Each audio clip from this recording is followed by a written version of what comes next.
बड़े ही सौभाग्य की बात है, कृष्ण भगवान जी वर बन करके द्वार पर आए हैं।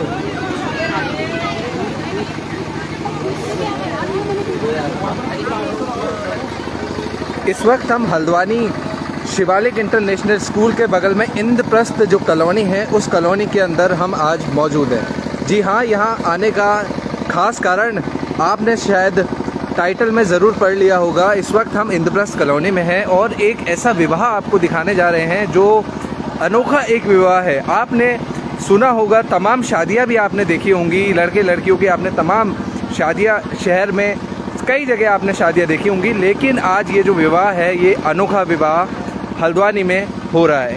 एक लड़की है हर्षिता, जिसकी उम्र है 21 साल, जो बचपन से पैरालाइज्ड है और श्री कृष्ण के प्रति समर्पित वो लड़की है और तमाम श्री कृष्ण के भक्ति में वो लीन रहती है। लेकिन कई सालों से वो हल्द्वानी 2021 में वो हल्द्वानी पहुँचे थे, क्योंकि मैं आपको बता दूं, उनके फादर हैं जो पिथौरागढ़ से हैं और उनकी दुकान पिथौरागढ़ में थी। उनके फादर भी पैरालिसिस्ट हैं और 2021 में उन्होंने अपना यहाँ मकान बनाया हल्द्वानी में, और उसके बाद आज उनके हम घर पे मौजूद हैं। आपको सीधी तस्वीरें दिखाएंगे हम। आज लड़की हर्षिता की शादी भगवान श्री कृष्ण से हुई है।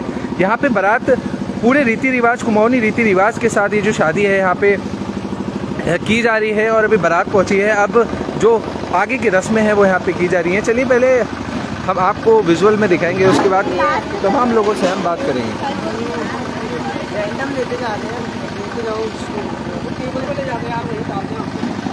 चलिए हमारे साथ इस कॉलोनी के कुछ निवासी हैं, उनसे ही जानते हैं ये कितना आश्चर्य चीज़ है, क्योंकि भगवान श्री कृष्ण से विवाह शायद बहुत सारे लोग हैं जो पहली बार, और मैं खुद, सर किस तरह देखते हैं, क्योंकि आज ये जो विवाह है, एक अनोखा विवाह है। हर्षिता श्री कृष्ण से विवाह कर रही है, किस तरह देखते हैं सर समाज हित के लिए भी, और आप किस तरह देखते हैं, क्या कहना चाहेंगे? ये हमारे उत्तराखंड के में मैं समझता हूँ, जैसे कि न्यूज़ के माध्यम से पता था कि पहला भी एक विवाह हल्दी चौड़ में हो चुका है। जी जी जी। लेकिन आज जो है हम अपने जीवन काल में प्रथम बार ये देख रहे हैं। ये हमारे इस क्षेत्र के लिए, उदय लालपुर ग्रामीण क्षेत्र में इंद्रप्रस्थ करने का सौभाग्य है कि भगवान कृष्ण स्वयं एक दूल्हे के रूप में हमारे इस थोड़े में उपस्थित हुए, बारात लेके आए और उन कन्या के साथ उसका विवाह हो रहा है।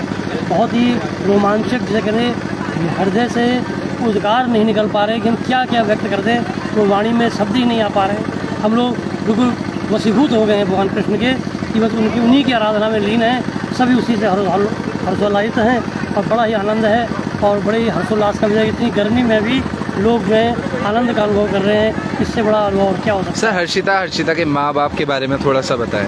हर्षिता एक वो कन्या है जो जन्म से ही विकलांग है।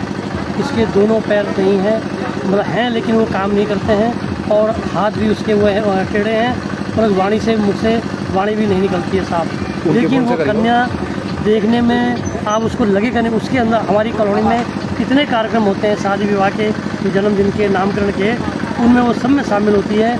और जो वो डांस गाना डीजे पर डांस करती है, वो एक अपने आप में रोमांच है। आप उस कन्या को बाई फेस देखेंगे तो कोई नहीं कह सकता कि व्यक्ति अपाहिज होगी, और उसके अंदर एक ऐसा, उसने अपने आप को कभी अपाहिज माना ही नहीं, और स्वयं भगवान कृष्ण की आराधना में लीन रहती थी। उन्हीं को उसने अपना इष्ट माना, उन्हीं को अपना पति माना, और उसने अपने पिताजी से कहा था कि जब भी मेरा विवाह करोगे तो मेरे कृष्ण भगवान से ही करना।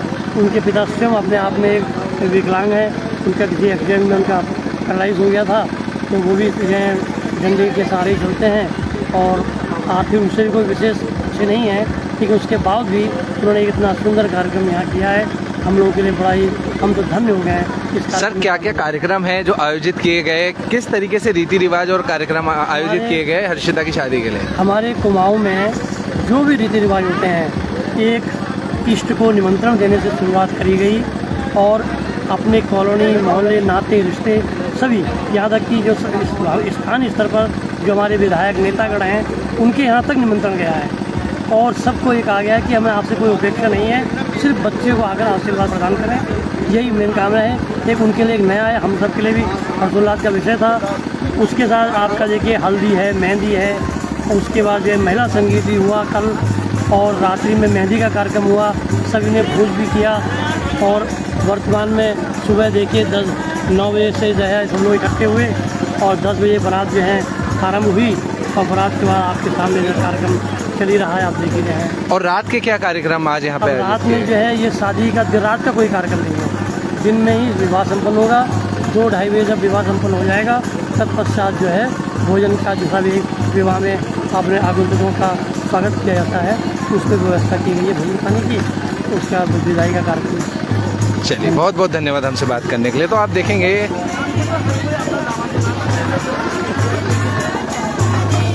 आप ये देखेंगे इस वक्त मैंने चाहा आपको लाइव तस्वीरों के माध्यम से मैं ज़रूर दिखाऊं, क्योंकि ये जो शादी है एक अनोखी शादी है। हर्षिता की शादी भगवान श्री कृष्ण से की जा रही है और श्री कृष्ण खुद यहाँ पे दूल्हा बन के आए हैं। आप ये देखेंगे सीधी तस्वीरें।